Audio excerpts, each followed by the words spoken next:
Guruvayur E D ഉദ്യോഗസ്ഥരെ ആക്രമിച്ച കേസിൽ പ്രതികളെ പ്രതിപക്ഷ നേതാവ് പിണറായി വിജയന്റെ വീട്ടിൽ തെളിവെടുപ്പിന് എത്തിച്ചിരിക്കുകയാണ്. നമുക്ക് ദൃശ്യങ്ങളിൽ കാണാം.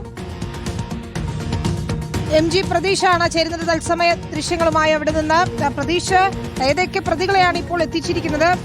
വീടിന് പുറത്താണ് ഇപ്പോൾ തെളിവെടുപ്പ് നടക്കുന്നത്, അല്ലേ? വിനീത, ഇ ഡി ഉദ്യോഗസ്ഥരെ ആക്രമിച്ച കേസുമായി ബന്ധപ്പെട്ട 5 പ്രതികളെയാണ് പോലീസിന്റെ കസ്റ്റഡിയിൽ വിട്ടത്. ഇതിൽ 6 മുതൽ 10 വരെയുള്ള പ്രതികളെയാണ് ഇപ്പോൾ സംഭവ സ്ഥലത്തെത്തിച്ച് പോലീസ് തെളിവെടുപ്പ് നടത്തുന്നത്. PS കിരൺ, അനിൽകുമാർ, ഷെഫീഖ്, ഹരീഷ് കുമാർ, ദിനീത് വി നായർ എന്നിവരാണ് നിലവിൽ കസ്റ്റഡിയിലുള്ളത്, പോലീസ് കസ്റ്റഡിയിലുള്ളത്. ഇവരെയാണ് ഇപ്പോൾ ഈ പ്രതിപക്ഷ നേതാവിന്റെ വസതിക്ക് മുന്നിൽ എത്തി തെളിവെടുപ്പ് നടത്തുന്നത്. മ്യൂസിയം SHO ഉൾപ്പെടെയുള്ളവർ നമുക്ക് ആ ദൃശ്യങ്ങളിൽ കാണാം. ആ ഒരു പ്രതിഷേധം, ഒപ്പം ആ ഒരു പ്രതിഷേധം എങ്ങനെ അക്രമത്തിലേക്ക് പോയി എന്നതടക്കമുള്ള കാര്യങ്ങളാണ് അന്വേഷണ ഉദ്യോഗസ്ഥൻ പ്രതികളോട് ചോദിച്ചറിയുന്നത്. ഒപ്പം ഈ സംഭവ സ്ഥലത്തേക്ക് ഏത് ദിശയിൽ നിന്നാണ് നിങ്ങൾ എത്തിയത്, ഏത് തരത്തിലായിരുന്നു പ്രതിഷേധം എന്നതുൾപ്പെടെയുള്ള കാര്യങ്ങൾ അന്വേഷണ ഉദ്യോഗസ്ഥൻ ഈ പ്രതികളോട് ചോദിച്ചറിയുന്നുണ്ട്. അത് രേഖാമൂലം രേഖപ്പെടുത്തുന്നുമുണ്ട്. ഈ അല്പസമയം മുമ്പാണ് പ്രതിപക്ഷ നേതാവ് ഈ വസതിയിൽ നിന്ന് പുറത്തേക്ക് പോയത്. ഇതിന് പിന്നാലെയാണ് ഇപ്പോൾ ഈ പ്രതികളെ ഇവിടെ എത്തിച്ച് തെളിവെടുപ്പ് നടത്തിയിരിക്കുന്നത്. നേരത്തെയും പ്രധാന പ്രതികളെ, മുഖ്യ പ്രതികൾ 1 മുതൽ 5 വരെയുള്ള പ്രതികളെ ഈ സംഭവ സ്ഥലത്ത് എത്തിച്ച് തെളിവെടുപ്പ് നടത്തുകയും പിന്നീട് റിമാൻഡ് ചെയ്യുകയും ചെയ്തിരുന്നു. ഇപ്പോൾ ഈ അന്വേഷണ ഉദ്യോഗസ്ഥൻ അന്നത്തെ ദൃശ്യങ്ങൾ, ഫോട്ടോകൾ ഉൾപ്പെടെ ഈ പ്രതികളെ കാണിക്കുന്നുണ്ട്. ഇവരാണ് പ്രധാനമായും ഇ ഡി ഉദ്യോഗസ്ഥരെ ആക്രമിക്കുകയും ആ കാറുകൾ തല്ലിത്തകർക്കുന്ന അത്തരത്തിലൊരു കടന്ന പ്രതിഷേധത്തിലേക്ക് പോയിട്ടുള്ളത്. അതിൽ 6 മുതൽ 10 വരെയുള്ള പ്രതികളെയാണ് നമുക്കിപ്പോൾ ആ ദൃശ്യങ്ങളിൽ കാണാൻ കഴിയുന്നത്. ആ ഒരു സമയത്ത് പ്രതിഷേധത്തിന്റെ ഭാഗമായി ഒരു അക്രമത്തിലേക്ക് പോയി എന്നതാണ് പ്രധാനമായും ഇവർ മൊഴി നൽകിയിരിക്കുന്നത്. CPM അനുഭാവികളാണ് ഈ പ്രതികളെല്ലാം തന്നെ. അത്തരത്തിൽ ഏത് തരത്തിലാണ് ആ ഒരു പ്രതിഷേധത്തിലേക്ക് പോയത്, ആ കാറുകൾ തല്ലിത്തകർക്കുന്ന ഒരു സാഹചര്യം എങ്ങനെ ഉണ്ടായി എന്നതടക്കമുള്ള കാര്യങ്ങളാണ് ഇപ്പോൾ അന്വേഷണ ഉദ്യോഗസ്ഥൻ ഈ സംഭവ സ്ഥലത്ത് വെച്ച ഈ പ്രതികളോട് ചോദിക്കുന്നത്.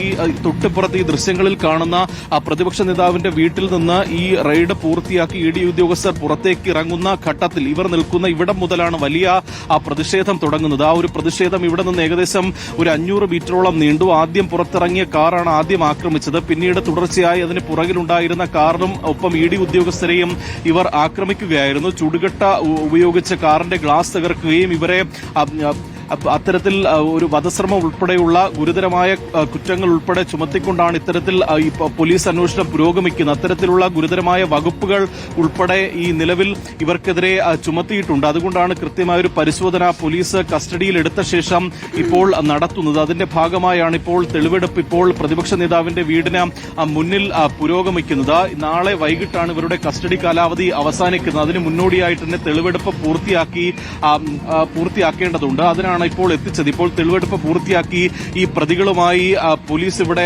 നിന്ന് മടങ്ങുകയാണ്. ആക്രമണത്തിന്റെ ദൃശ്യങ്ങൾ കൂടി കാണുന്നുണ്ട്. ഒരു ഭാഗത്ത് അന്നത്തെ ദൃശ്യങ്ങൾ, അതിലുള്ള എല്ലാവരും പിടിയിലായിട്ടുണ്ടോ? മാത്രവുമല്ല, ഇപ്പോൾ നമ്മൾ ദൃശ്യങ്ങളിൽ കാണുന്നവർ അതിൽ എന്തൊക്കെ ആക്രമണങ്ങൾ നടത്തിയവരാണ്, ആസൂത്രിത ആക്രമണമാണ് നടത്തിയിരുന്ന പോലീസും ഇ ഡിയും ഒരുപോലെ പറയുന്നുണ്ട്.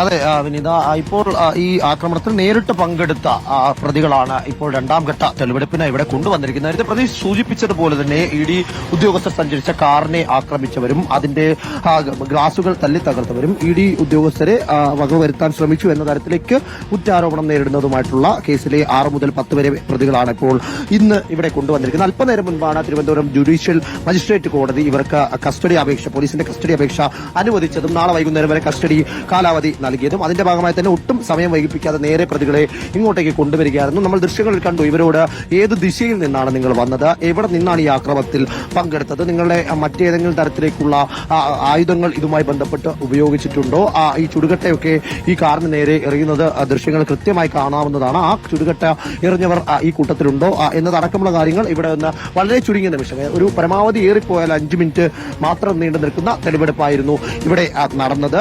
നേരത്തെ 5 പ്രതികൾ 1 മുതൽ 5 വരെയുള്ള പ്രതികളെ ഇവിടെ സ്ഥലത്തെത്തിച്ച് തെളിവെടുപ്പ് നടത്തിയിരുന്നു. മൊത്തത്തിൽ 26 പ്രതികളാണ് ഈ കേസിൽ ഇതിനോടകം തന്നെ പിടിയിലായിട്ടുള്ളതും റിമാൻഡിലായിട്ടുള്ളതും.